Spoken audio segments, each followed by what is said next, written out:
Good evening. This is Community Unity Now, the D Tycoon Show. I am Trudy Leong, Administrator of the Rogers Park Chamber of Commerce. Bill Morton, President of the Rogers Park Chamber of Commerce, is at an event today. He is in Rogers Park in Ward 49 assessing community needs.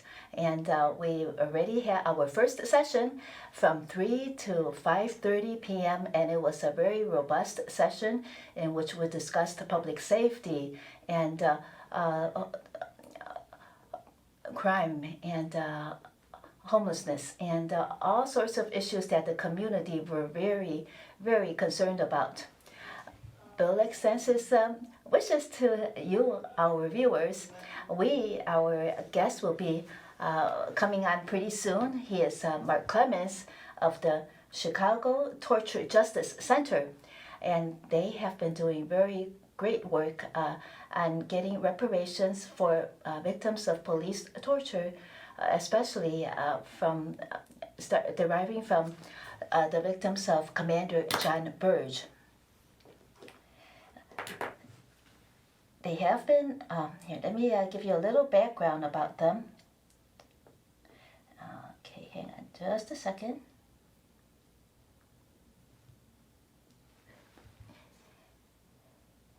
The Chicago Torture Justice Center was born out of reparations for survivors of police torture.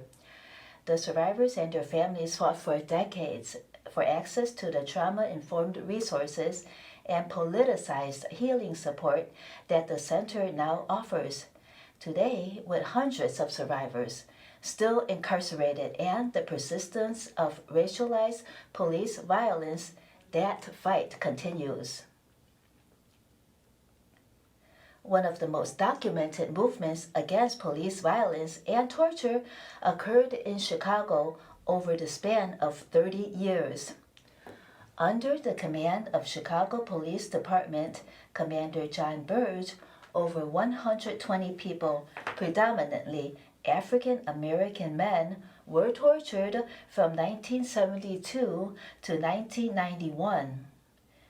So that's a span of about 20 years.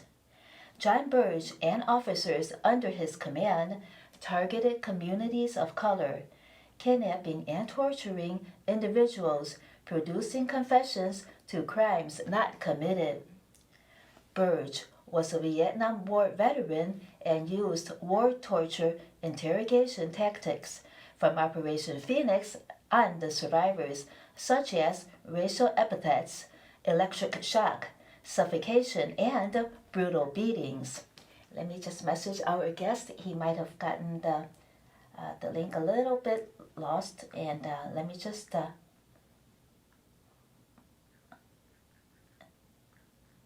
this is the fun of live TV. There we go. Okay.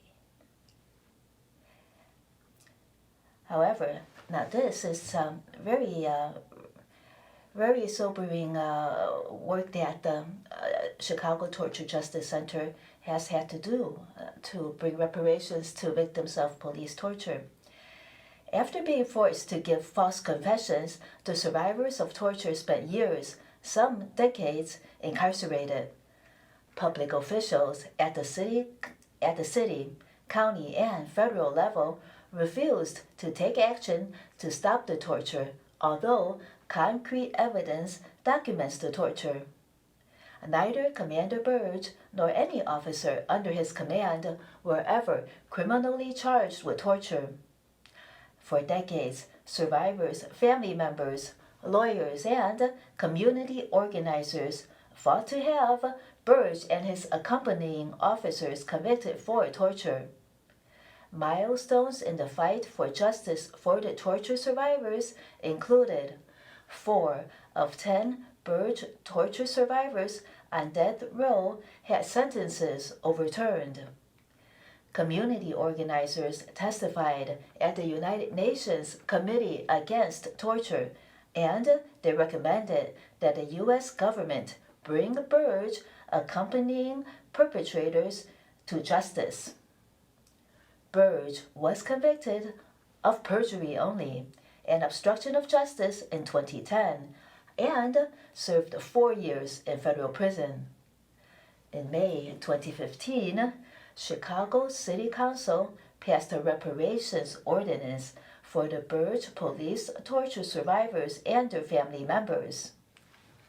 Hopefully, our guests will arrive, and then we will be able to ask what what the reparations ordinance brought to the survivors of the police of Burge's police torture.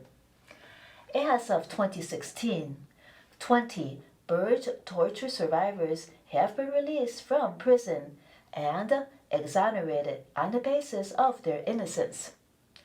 Other victims served their sentences but continue to suffer the stigma of wrongful convictions.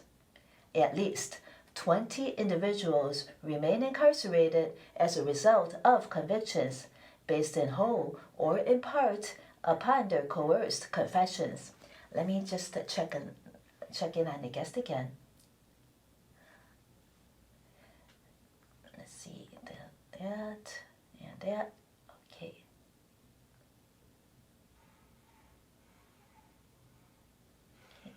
Yes. Okay, let me just continue with more background. I'm sure that our guests will be arriving soon. Survivors, let's see.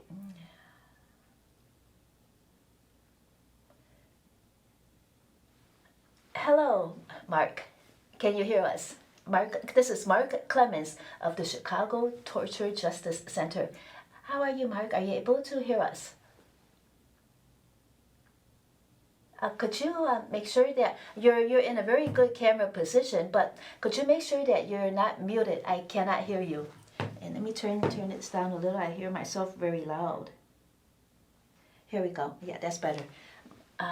Mark Clemens of the Chicago Justice Torture Center. Welcome. Yes. Are you muted? Just say something. He's muted himself. Yeah, you did mute yourself. So unmute yourself, please. Okay, now Awesome. can you? Yes. Awesome. Okay.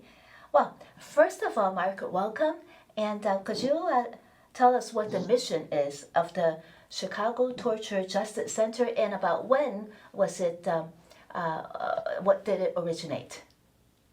Well, Chicago Torture Justice Center is a center that provides a form of remedy and treatment to individuals that have been impacted as to the result of police crimes. We have seen the era of the John Bird scandal. We have seen the era of the Ronald Watts scandal and so many other police officers that have traumatized people in this society. And they have been denied opportunity for healing. They have been denied opportunity to be walked through re-entry back into this society.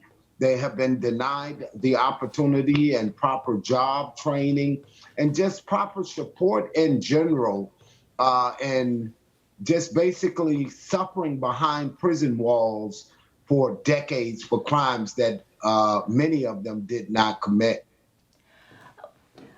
Well, the Ronald Watts case is still ongoing, so there still may be more convictions overturned because of the Watts case. However, let's talk a little bit about how you came to be involved in the Chicago Chicago Torture Justice Center. Were you one of the victims of police torture, and were you helped by the center? And then did you go to work with the center? Well, yes, to all of those questions. I am a Chicago police torture survivor, someone at the age of 16 back in 1981, taken down to a police station and tortured by John Bird's subordinates, and basically sentenced to the Illinois Department of Corrections for a arson crime that resulted in 4 people losing their lives in which I did not commit, but I found myself with a natural life sentence. You know, being released out of the Illinois Department of Corrections once my conviction was overturned in August of 2009 and returning back to this society, one thing that amazed me was that there were no services to help individuals that were impacted as to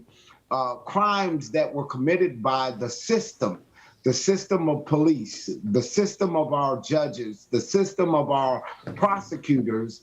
And basically, after 2 or 3 decades of people spending behind prison walls, they have dropped charges in most of these cases, allowing individuals to return to a bare bones society that is basically treating them with very, very punitive aspects of justice, aspects of social services, services that never even existed. Now they do exist, but before they did not exist, and men and women would find themselves and struggle to just survive out here.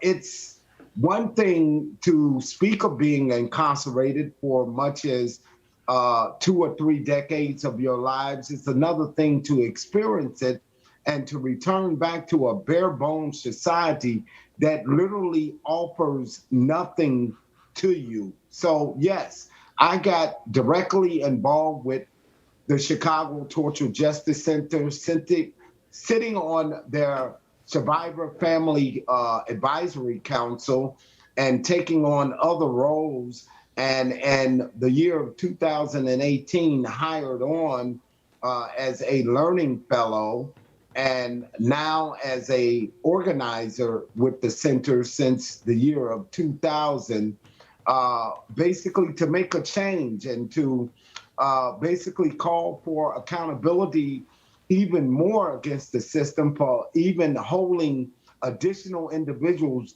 behind prison walls where that those convictions should have been dismissed likewise as what was done in the Kabara cases. Could you give us a little background about the individuals who uh, formed the the Chicago Torture Justice Center, and was it on account of John Burge that the center was formed? Well, John Burge was a Chicago police detective working primarily out of areas 2 and 3 violent crimes on the south side of Chicago. When crimes were committed by residents of Chicago, he did not care about catching the right individual.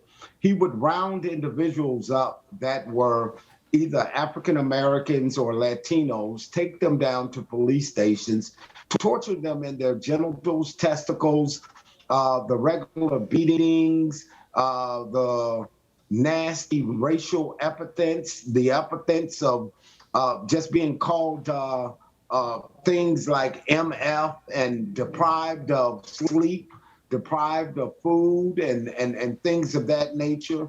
Even some of them being handcuffed to radiators inside of police stations for long, extensive periods of time.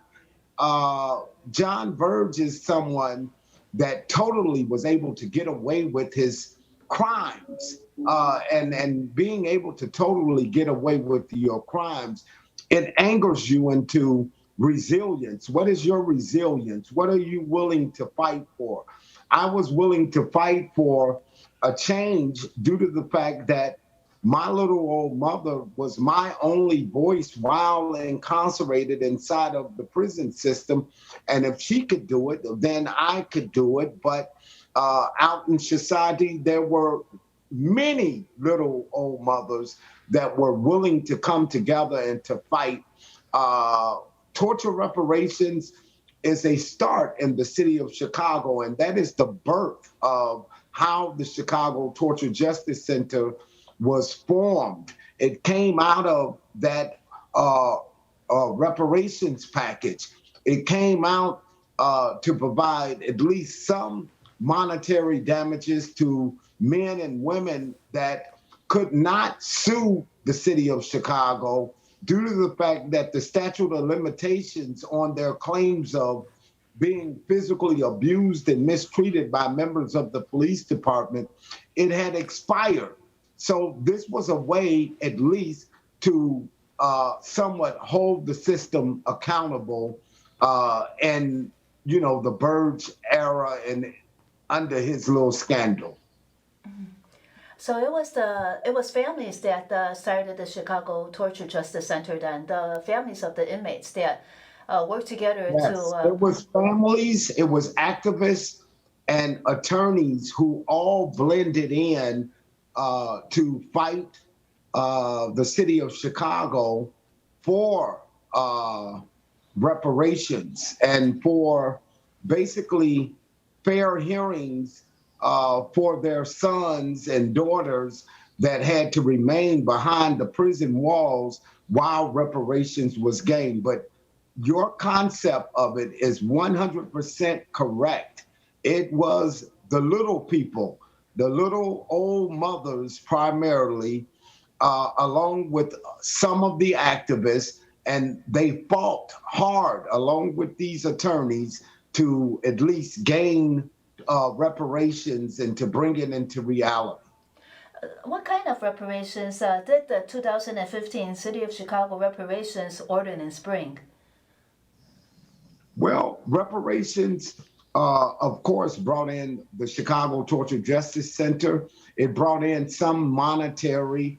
It allows today for men and women that were impacted as to the result of torture to go inside of Chicago public schools and to speak of their experiences and to educate the young kids about that era.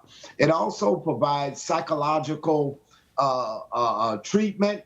It provides them with all sorts of programming, and which is all centered around healing and helping. It provides a court support program. It even provides where that family members now have a place where that now they can sit down and they can organize on change. The reentry program, where that when men and women are released out of the prison system, they suffer just with getting an ID, just with getting a Social Security. Housing is a big problem for many of them. They were deprived away from their families for years. The city, as well as the state and federal government, have housing laws which basically prevent men and women that were in prison from sharing under the same roof with their own family members. So that means that it has to be certain things set up where they're going to go, or what type of program that they can get involved into so that they can make it once returning back into this society. So But torture reparations is a start. And that's all that it was meant to be, was to bring recognition to the fact that men and women had been tortured. Now, the next question is, what's next? Due to the fact that we see so many individuals that are leaving the prison system, leaving straight out, and now having to reside in the middle of the streets because they have nowhere to go. I think that's a shame, and I think that the city of Chicago need to make it right in the lives of so many individuals that still remain incarcerated now today as to the result of the Byrd scandal, the Kavara scandal, and just so many other guilty crooked cops engaging into this illegal conduct of torture and police frame-ups. do you have any numbers about how many homeless people have been are formerly incarcerated and it's on account of their record that they're not able to find housing? Any numbers at all? Just approximate?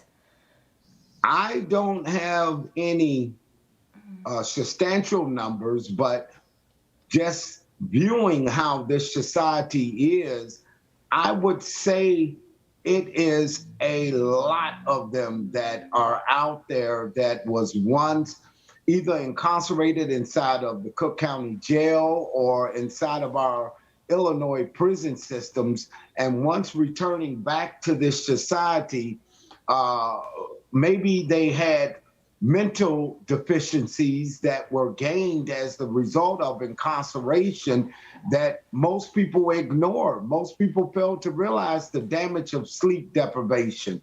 Most people fail to realize the damage of noise conditions, noisy conditions when you sleep, when you wake up. At all given times, it's noisy. It sounds as loud as if you are at a Cub or Chicago Bears game. Uh, those effects, and then the loss of life where that when they were locked up, some of them they lost their mothers, they lost certain children, they lost their fathers, their brothers, all while being incarcerated. And then once they are released, they are told to have a happy life, but provided with no services, nothing to substantially make it. And I think that it was about time for groups to start to call out the groups that were getting the funding in this particular area, but was not providing the services to these men and women. Not to What say kind of that, groups? Yeah, what kind of groups were getting funding and not providing the service that well, they? there are groups that were receiving money for ex-offenders, and not to mention those groups' names. They know who they are.